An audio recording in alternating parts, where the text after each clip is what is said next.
এক গ্রামে একটা কুকুর আর এক শেয়াল থাকত। তারা দুজনই খুব ঘনিষ্ঠ।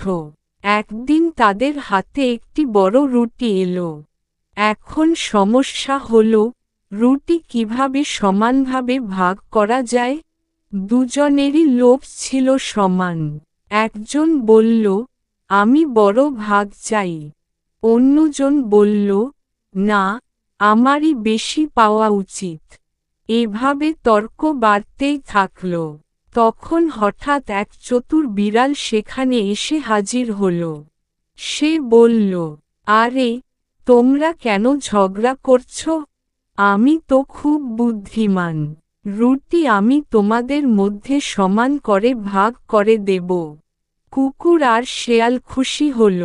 রুটি বিড়ালের হাতে তুলে দিল।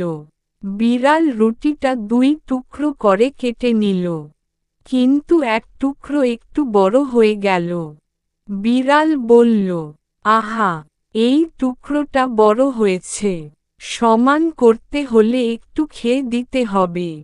সে বড় টুকরো থেকে এক কামড় খেল। এখন অন্য টুকরোটা বড় হয়ে গেল।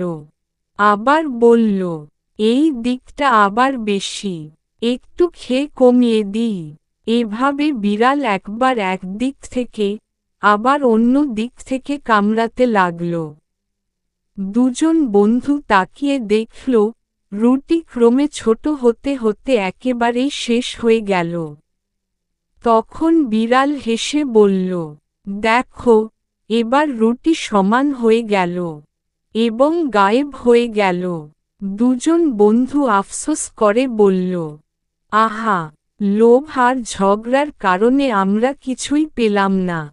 সবটাই বিড়াল খেয়ে গেল। আমার ভিডিওগুলা দেখাতে চ্যানেলটি সাবস্ক্রাইব করুন আর পাশে থাকা বেল আইকন বাজিয়ে দিন। তারপর ভিডিও ভালো লাগলে একটা লাইক দিয়ে যাবেন।